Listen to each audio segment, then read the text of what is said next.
Bom dia! Falaremos hoje sobre os fenômenos naturais e impactos ambientais. Como nós já vimos, o que possibilitou a fragmentação da Pangeia nos continentes como nós conhecemos hoje foi a movimentação das placas tectônicas, né? Então, ela permitiu a separação dos continentes e também a separação dos hábitats, né, dos seres vivos.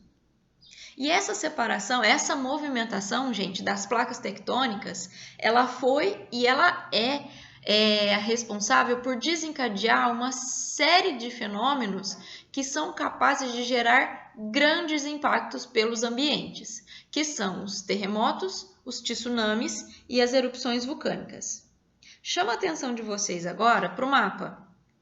No mapa, gente, nós vamos encontrar, os pontinhos indicando os vulcões, em vermelho indicando o limite entre placas tectônicas e em laranja uma região onde apresenta uma grande quantidade de atividade sísmica, que são os terremotos, tá?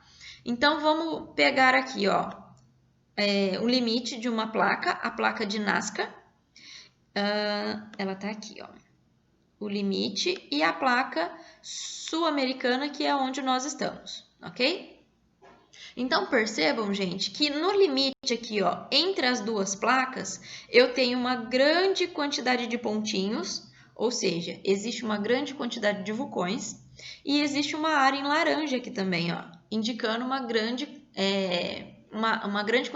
quantidade de atividade sísmica, tá? Ou seja, terremotos e erupções vulcânicas nessas regiões de encontro de placas são muito frequentes. E aí, se vocês perceberem, por todos os demais, né, limites entre placas, nós vamos encontrar também um ou outro vulcão e atividade sísmica também. Esses fenômenos, eles causam, assim, muito impacto para o ambiente, tá? Podem destruir aí cidades, provocando a morte de muitas pessoas e de muitos seres vivos, tá? Então, o estrago é muito grande. Infelizmente, a gente não tem como evitá-los, né? Porque são fenômenos naturais, do próprio ambiente. O que a gente consegue fazer, estudando esses fenômenos, é conseguir identificar quando isso vai acontecer, né? E aí, a gente tentar prever a ocorrência desses fenômenos para poder avisar as pessoas, né, que moram nessas regiões e tentar minimizar aí os impactos que vão ser provocados por eles. Sobre os vulcões, gente, vamos dar uma olhadinha aqui, relembrando, né? Os vulcões, então, eles possuem as suas aberturas na crosta terrestre, tá? E eles aparecem no limite, então, entre as placas tectônicas. Então, o vulcão ele é formado do choque de duas placas e o soerguimento, né? E vindo em direção à crosta terrestre, à superfície da crosta, e aí formando, né, o vulcão, a cratera que nós conhecemos. Podem estar localizados tanto na superfície terrestre quanto no fundo dos oceanos, tá? Então, nós já sabemos que dentro do vulcão existe o magma, esse magma, né, formando aí o manto terrestre. Esse magma, se ele encontrar rachaduras, né, fendas pela rocha, né, que forma o vulcão, esse magma ele vai conseguir subir e ser lançado, né, pela cratera para o ambiente. Mas antes desse magma ser lançado, o vulcão ele começa a liberar, devido à forte pressão dentro dele, ele libera uma grande quantidade de gases, tá? Gases e pequenos fragmentos de rochas. Esses gases, eles são tóxicos, eles fazem muito mal para o ser humano e muito mal para o ambiente também. E esses gases, dependendo, né, da intensidade aí da atividade do vulcão, vai ser liberada uma grande quantidade de gases, e aí formando uma nuvem, né, de poeira. E aí essa nuvem de poeira ela pode também atrapalhar o tráfego aéreo, tá? Então, e a gente sabe que essa nuvem ela pode se deslocar com o vento, né, para outros locais. Então, aí causando todo um transtorno aí no deslocamento de aviões, tá certo? E aí depois, então, o magma ele é expelido, né, para o ambiente. Essa lava, então, ao encontrar o ambiente, ela vai resfriando com o tempo, ela vai se solidificando e ela vai formando, né, as rochas magmáticas, como nós já conhecemos. E lembrando, então, que essas rochas magmáticas, elas formam, né, solos muito férteis e rico em minerais, ok? Já os terremotos, eles são provocados pelo encontro de placas tectônicas. Então, olhando aqui na imagem, ó, a gente encontra aqui, ó, uma falha. Então, é como se fosse duas placas, tá? Se encontrando. Lembra que eu comentei com vocês que essas placas tectônicas, elas ficam em cima do magma. E o magma, então, se movimenta, tá? Dessa movimentação do magma, essas placas, elas podem se afastarem ou se aproximarem. Quando elas vão se aproximar, dependendo da intensidade dessa aproximação, se for uma aproximação muito forte, vai gerar um abalo sísmico, vai gerar o terremoto, tá? Então, ó, vamos imaginar que nesse ponto aqui, as placas estavam afastadas e a hora que elas se aproximaram, foi muito forte esse encontro, tá? Então, liberou uma grande quantidade de energia. E essa energia, ela é sentida, ó, ela é propagada pelo restante da rocha. Então, do ponto, né, onde ela ocorreu, ela vai ser propagada até chegar na superfície terrestre. No momento aqui, ó, o local onde acontece o encontro, né, e a geração de muita energia, nós chamamos de hipocentro. Quando essa energia ela chega na superfície, nós chamamos de epicentro. Então, esse epicentro é o que nós sentimos, né, na superfície terrestre como o tremor, tá? Como o terremoto, que é onde acontece muito desmoronamento de casas e todo um transtorno, tá?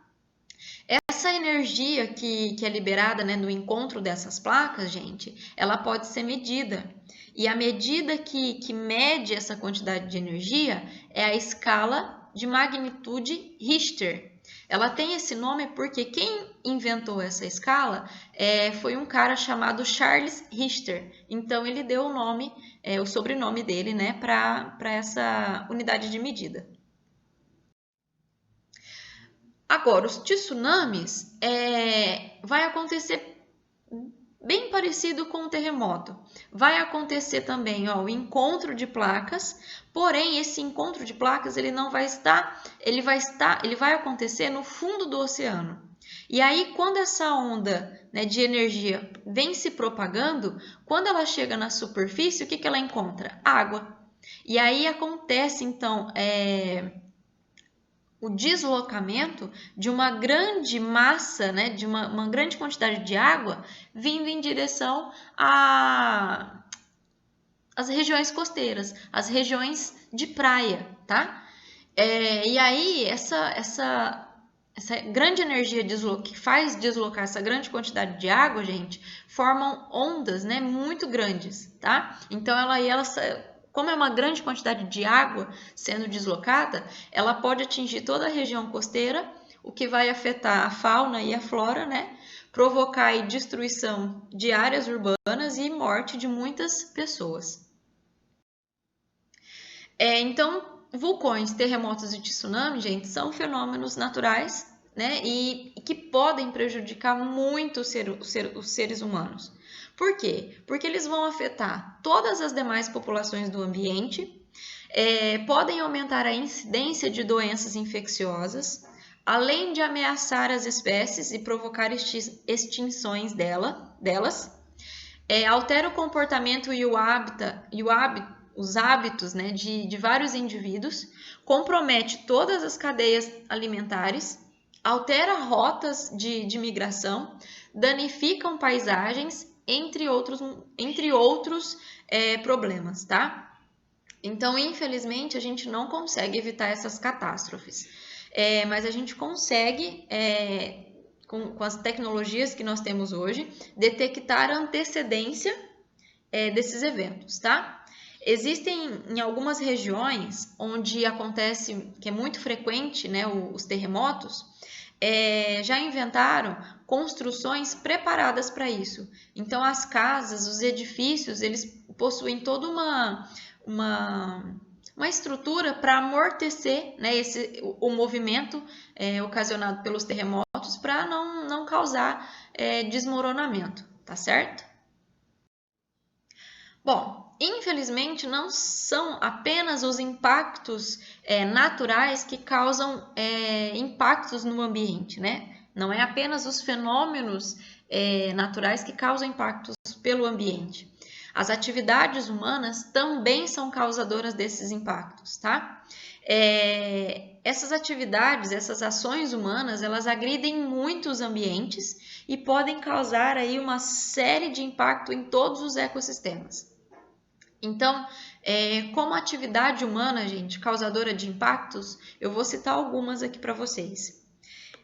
Primeiro, a perda de hábitat, né?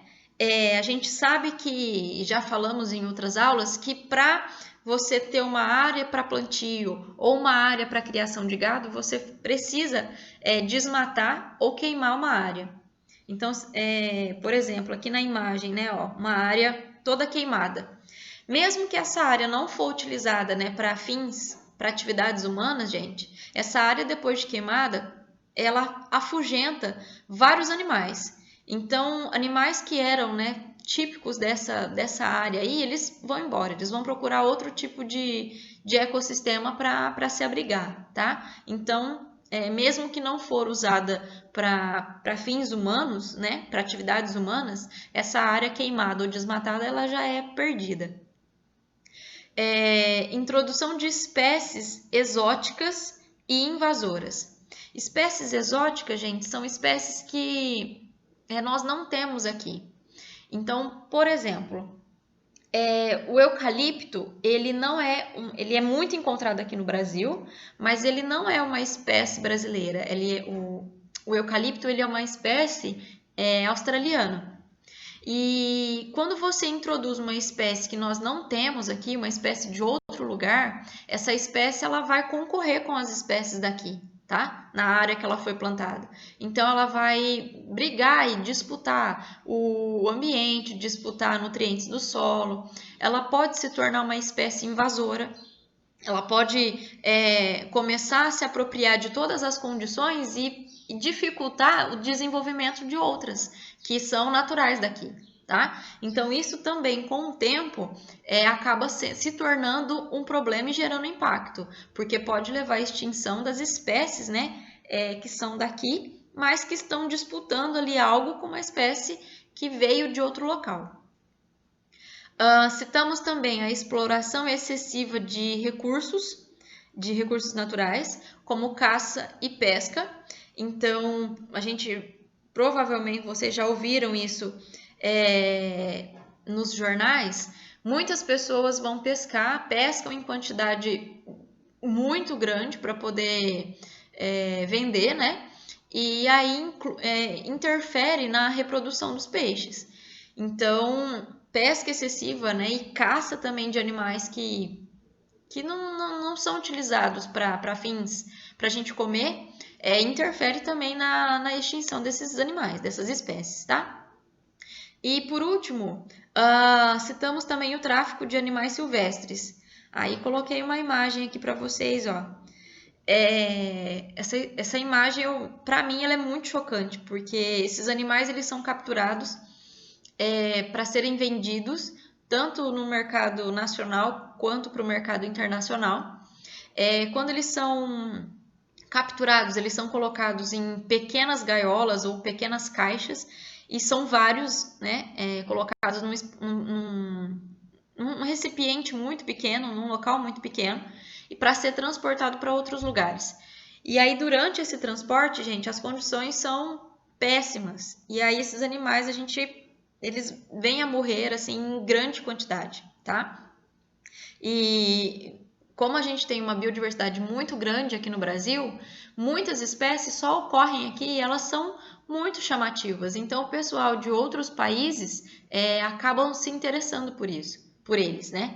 Então, o mercado, né, o tráfico desses animais exóticos, silvestres, é muito interessante para o pessoal lá fora, tá? Mas, infelizmente, é um motivo também que causa aí várias extinções, podem levar, né, à extinção de várias espécies, ok? É isso, espero que vocês tenham gostado, muito obrigado e até a próxima aula.